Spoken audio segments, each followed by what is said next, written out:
한 언론사를 통해 증거 영상을 공개하고 성폭행 혐의로 고소한 A씨의 기자회견 전날 장제원 전 국민의힘 의원이 숨진 채 발견됐습니다.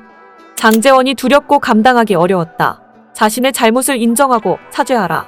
그의 죽음으로 끝내 사과받지 못한 A씨가 10년간 침묵하며 숨을 수밖에 없었던 이유가 있었는데요.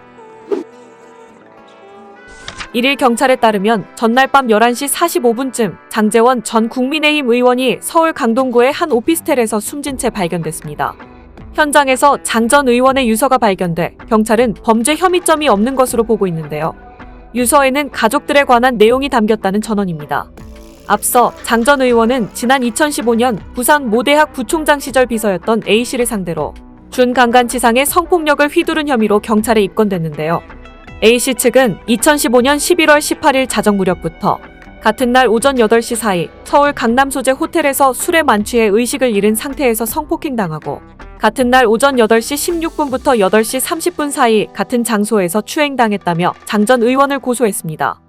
A씨는 당시 충격으로 결근과 휴직을 반복하다 1년여 뒤 퇴사했다는 전언입니다. 장 전 의원은 사건 직후 A씨에게 나한테 화났느냐? 그렇게 가면 내 맘은 어떻게라는 등 전화와 문자를 발송한 것으로 알려졌는데요. A씨 측은 피해자가 대학교를 졸업한 이후에 첫 직장이었다며 3년 동안 무단 결근을 한 적이 한 번도 없을 정도로 책임감이 강하고 성실한 직원이었다고 했습니다. 다만 A씨가 이 사건으로 극심한 충격을 받고 사건 당일인 2015년 11월 18일부터 무단 결근을 자주 했으며 약 2개월간 무급휴직 상태로 출근하지 못했다고 전했는데요. 이때 장 전 의원은 2천만 원이 들어있는 돈봉투를 건넸다는 의혹도 받습니다. A씨가 공개한 보도자료에 따르면 2018년 3월 지인의 제보를 받은 한 언론사가 A씨 인터뷰를 시도했고 A씨는 이 사실을 장 전 의원에게 전했습니다. 장 전 의원의 제안으로 만남을 가진 A씨가 취업을 못하고 있다고 언급하자 장 전 의원은 의원실 8급 직원으로 A씨를 채용했다는데요. 그러나 A씨는 오랫동안 이어진 정신적 고통으로 인해 결국 3개월 뒤 퇴직했습니다. 아울러 사건 직후 A씨는 장 전 의원의 보좌관 출신인 경남정보대학 B 교수로부터 연락을 받고 피해 사실을 털어놨습니다. 그러나 B 교수는 신고하면 금마는 죽는다. 선거가 얼마 남지 않았다.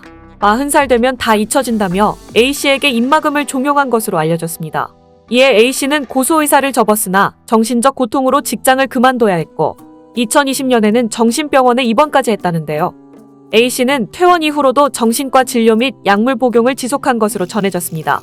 지난해 10월 심리상담 등을 통해 성폭력 사건을 제대로 해결하지 않으면 정신과적 증상이 나아지기 어렵다는 전문가의 상담을 받고 다음 달 장 전 의원을 고소하기로 결심했는데요. 지난 31일 A씨 측은 호텔에서 촬영된 동영상을 언론에 공개하기도 했습니다. A씨가 촬영한 영상에는 장 전 의원의 소유로 추정되는 휴대전화와 장 전 의원이 A씨 이름을 부르며 물을 가져다 달라고 심부름을 시키는 상황, A씨가 훌쩍이는 목소리로 장 전 의원에게 응대하는 상황 등이 담겼습니다. A씨 측은 사건 당일 해바라기 센터를 방문해 응급키트로 증거물을 채취했고 그 내용은 국립과학수사연구원 감정결과지에 담겨있다고 설명했는데요. 국립과학수사연구원에 감정한 결과 A씨의 특정 신체 부위와 속옷 등에서 남성 유전자형이 검출됐죠. 이와 관련 경찰은 지난 1월 A씨의 고소장을 접수했고 3월 28일 장 전 의원을 불러 첫 조사를 진행했습니다. 한편 A씨 측은 1일 고소 배경과 향후 계획 등을 전할 예정이었던 기자회견을 취소했는데요. 전날 장 전 의원의 사망에 따른 것으로 풀이됩니다. 장 전 의원의 사망으로 성폭력 고소 사건은 종결될 전망인데 피의자가 사망하면 공소권 없으므로 형사처벌이 불가능합니다.